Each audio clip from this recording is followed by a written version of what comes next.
First of all, I will introduce my EMI course, Advanced Topics in Sports Science and University Social Responsibility Practice. I will also explain how I optimize EMI teaching strategies through real classroom instructions and course design.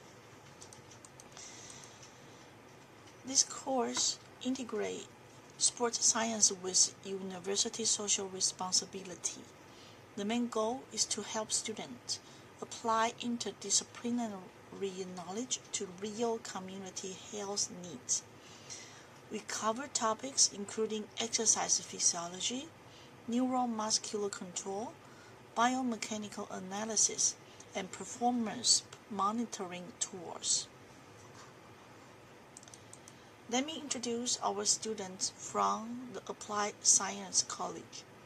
They mainly come from two distinctive groups: technical talented students, brilliant with tools, machine, and anything that required hands-on skills, highly skilled in vocational and practice field.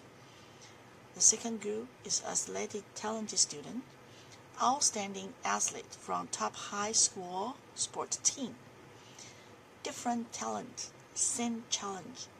English is their kryptonite. To help you understand who this teaching material is designed for, I included here the English proficiency data of our student cohort. As you can see from the table, most of our students are at B1 or below. The two talented groups in particular have a higher proportion at the B1 level because their high school years focus mainly on skill-based vocational training over sport training.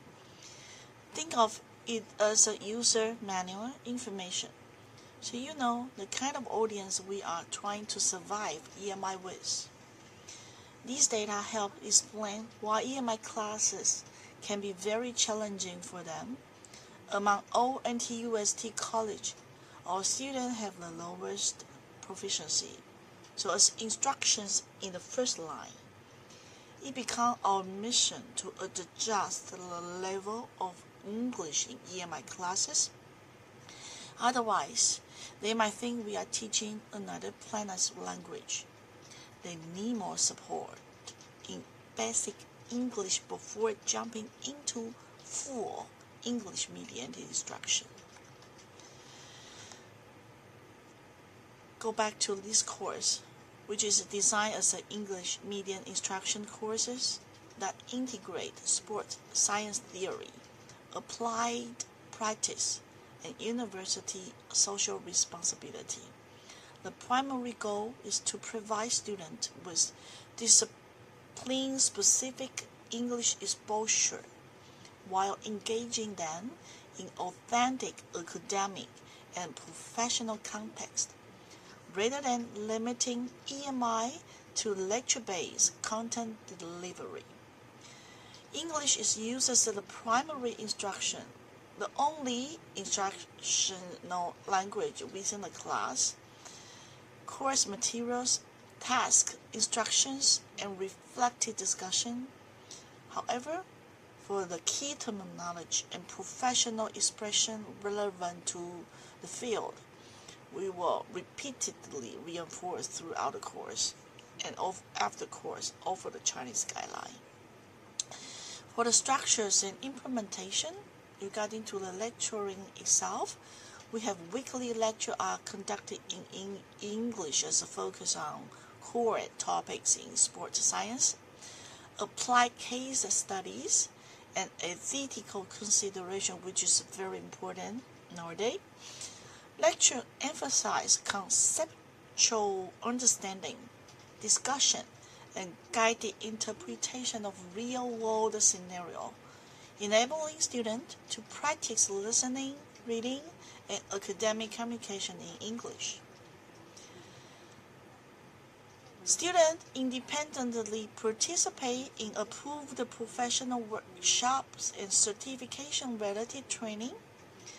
These activities are supported by English learning tasks such as short reflections, terminology summaries, or guided question to maintain EMI consistency beyond the classroom. We also help students apply course concept in on-campus and off-campus practice setting, including training support, sports event, and community health promotion activities. Students are required to communicate, to report, and reflect in English, linking practice experience with academic concept introduced in lectures. Through this EMI course, students are expected to develop the ability to understand and use English in sports science and professional practice context, to apply sports science knowledge to real-world and to community-based setting, to strengthen communication, collaboration, and social responsibility awareness in English academic environment. So this course demonstrates how EMI can be effectively integrated into practice-oriented and social-engaged curricula, supporting both disciplinary learning and internationalization goals.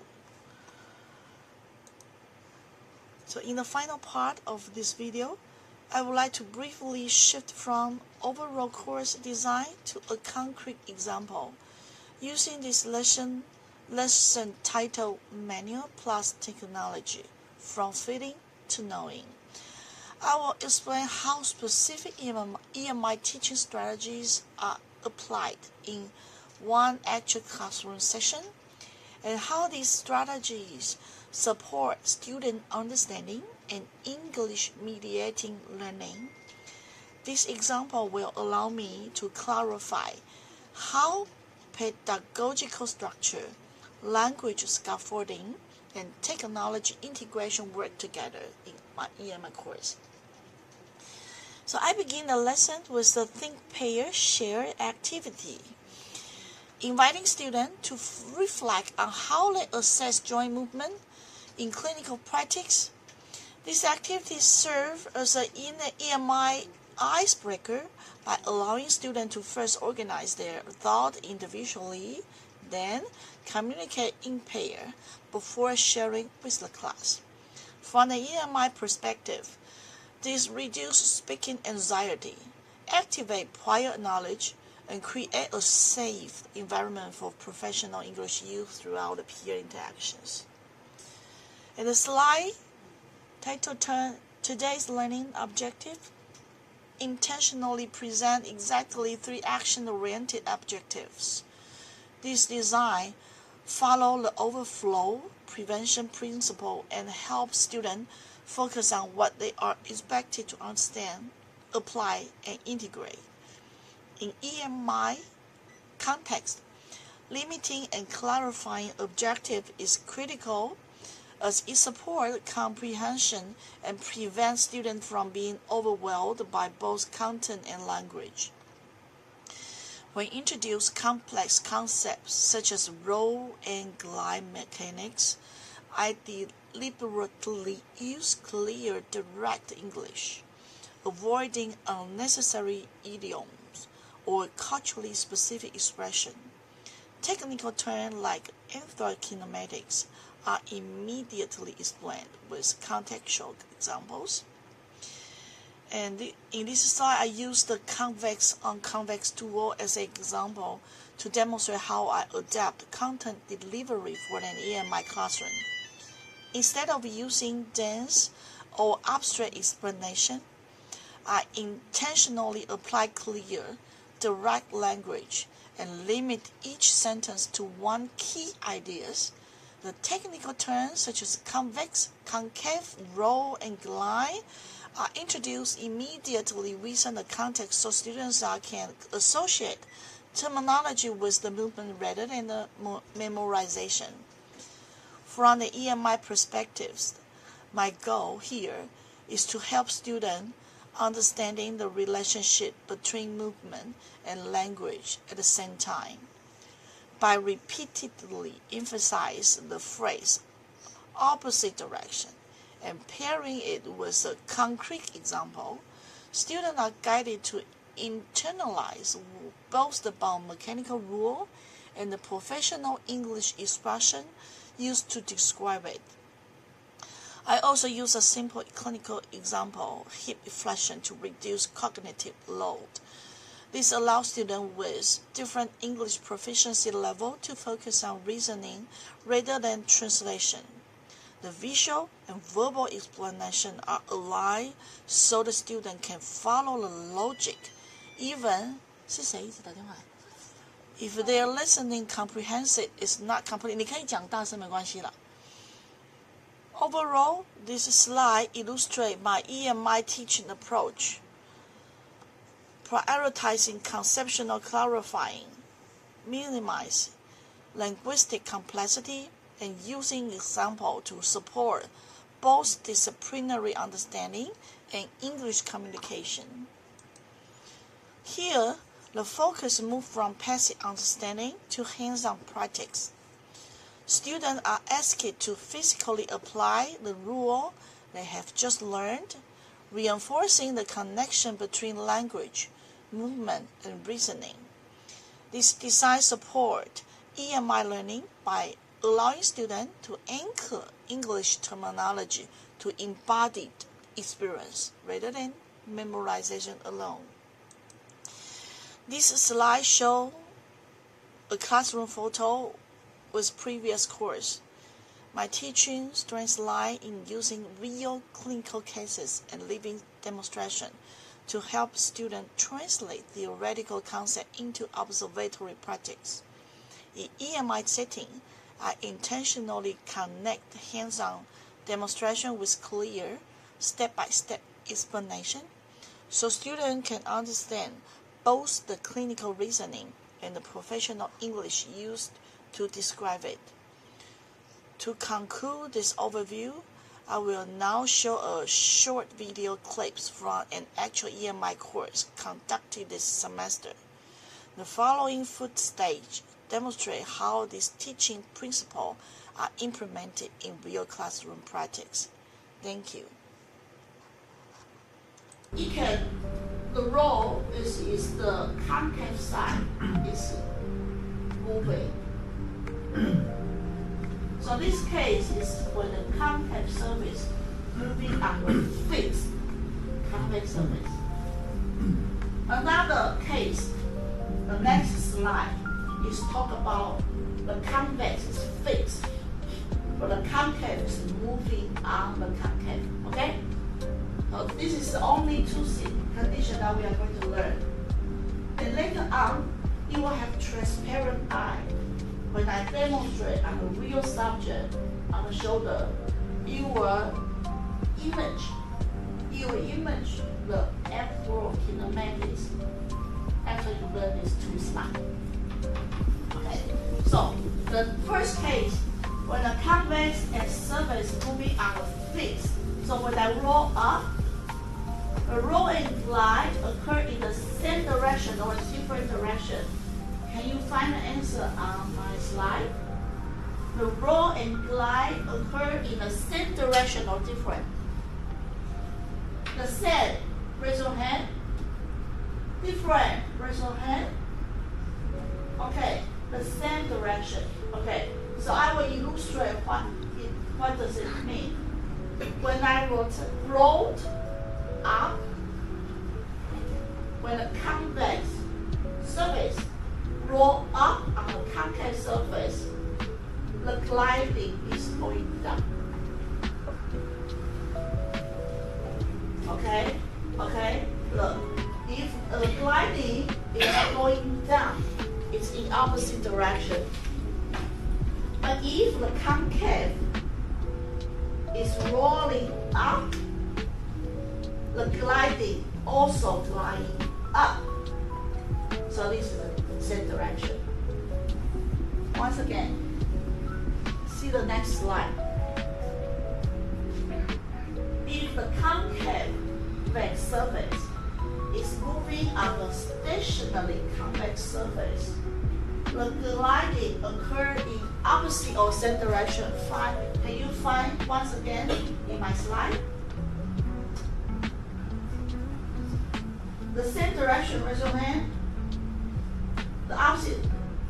Okay, so that's use your face and your socket. Okay, so in this situation, who moving on whom? The convex on concave or concave on convex? A convex side, a moving convex side, moving on a stationary concave side, right? So they should be opposite, right? So when I roll up, you roll up, you should produce a movement sliding down. It's logic. Okay? Sliding down. Okay. So another thing, in the previous slide,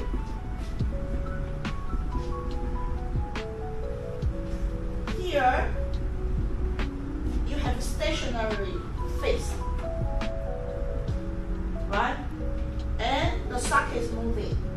The socket is moving. So please roll up. If you roll up, please also perform a gliding movement also up. Okay. If you understand, then I will do, then you will tell me whether I'm correct or wrong. The patient with the hip joint. He wants to roll up. Roll up. So let's see closely. It's correct. It's good or ungood. It's correct or incorrect. Correct, raise your hand. Incorrect, raise your hand. Good, okay. When a convex surface moving on a stationary concave surface, I'm rolling up and with the sliding in opposite direction. Is it correct or not? Correct, raise your hand. Incorrect, raise your hand. Okay, good. Okay. The third, if a concave surface moving on a stationary convex surface, when I sliding up,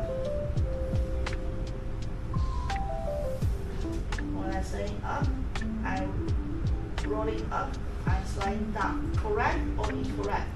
Correct, raise your hand. Incorrect, raise your hand. Good. Okay. When a concave surface moving on a stationary convex, when I'm moving up, I also going up. Correct? Raise your hand. Incorrect, raise your hand.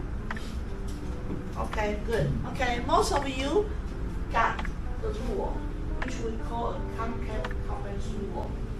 Did you notice that when I perform the four options, the two correct one, the ball is firming on the socket, regardless of movement.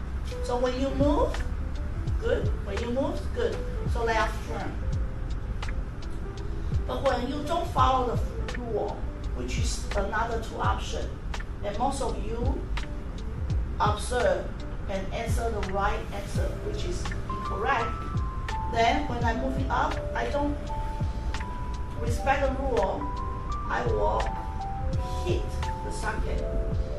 So the tendon, the soft tissue, which go between the segment will be impinged. So there is a symptom.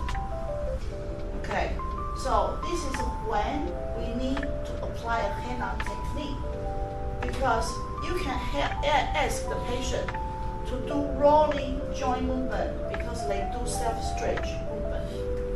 But can you tell the patient that please glide your joint?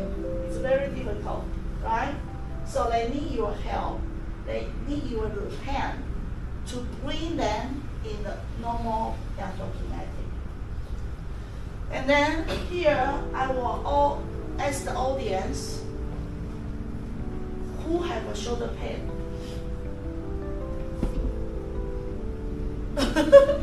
Okay, so that's C Guanghan. And if Guanghan coming, I need this. Because my hand is very small, okay? And the arm is very strong. His arm is very strong. 好久没有运动了哈 ，OK， 好。So let's check. I already know his problem because as a supervisor, I'm very tired. I went to the doctor with him 3 times. Okay. Can you sit on the chair? Sure sitting. Okay, good. And then we are going to observe. Firstly, whether he has painful arm when you roll up. I said roll up, okay? And then please have a transparent vision. You image that. There's also a ball and socket joint. The socket is from the scapula, and the ball is on the femur. So he's going to roll up. So, what is the normal kinematics, arthrokinematics for him? You should slide down or up when you roll up. Down, raise your hand.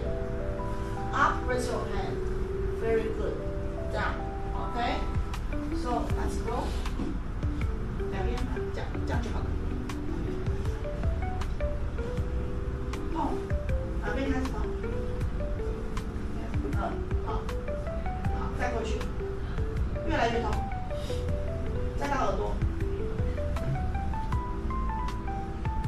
好，疼痛的指数越来越痛吗？到耳朵越来越痛。OK， 好，手拿这边起。好 ，and then please have a hand up. Do once again. What's the difference? 可以。Only me 对，因为 EMS 的同学可以。原本是这个角度的话，是在大概到45度角就开始有疼痛感。那如果是转成这个样子的时候，是至少会到60-70度的时候才开始会有不适感会出现在肩关节的附近。然后一样就是要碰到的话，就是越往上会越紧绷，会有不适感跟刺痛。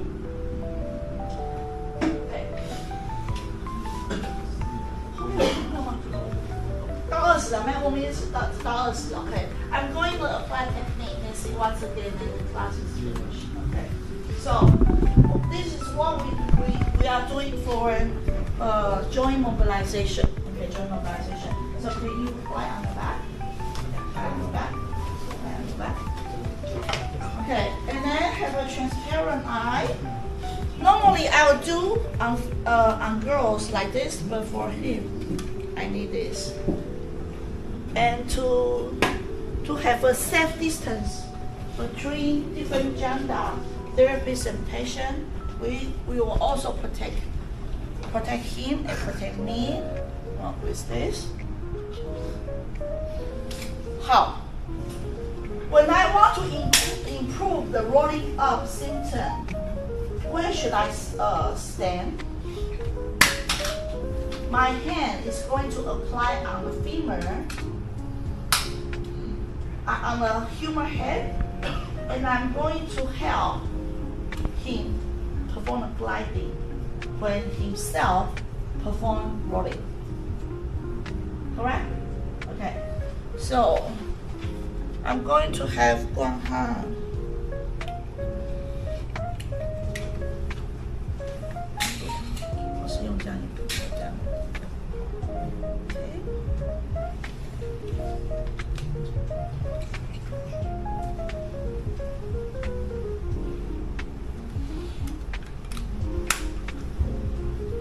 Two options. I have the hand with me, but the bell is helping me to fix my hand on her femur, and also to help me to increase the force with my body.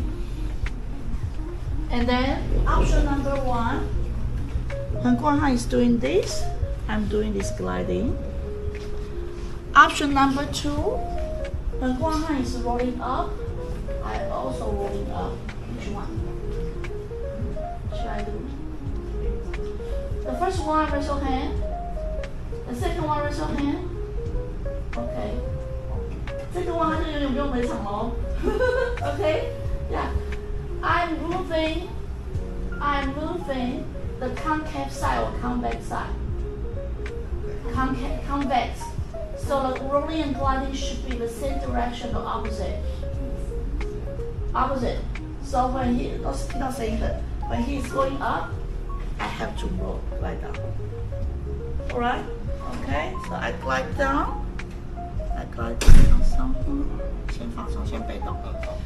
We can do some passive because just this is the first time I apply the technique on him.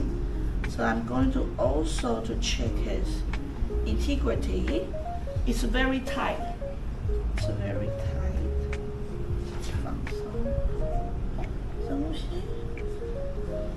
吐气。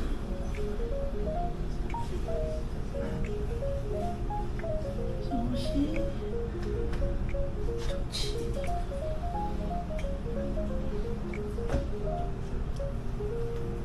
深呼吸，吐气。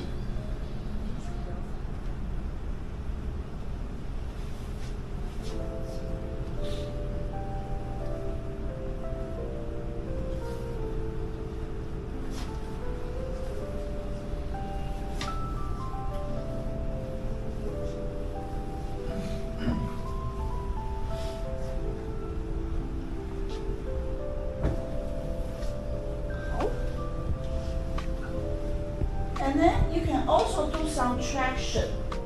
So we have rolling, gliding. We also have traction, right? Traction is very easy. If you have girlfriend, you can just do this. On you, every day. Traction, techniques.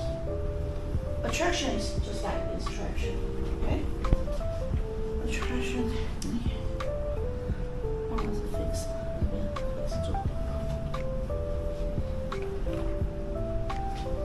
有时候我们会这样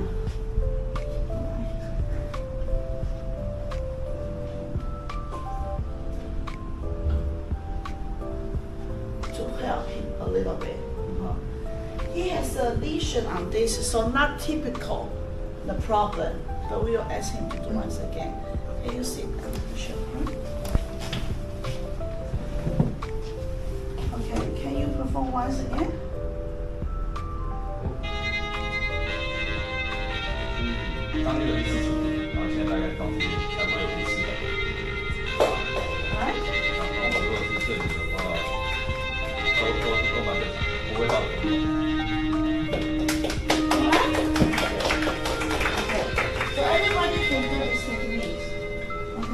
If you understand the rule.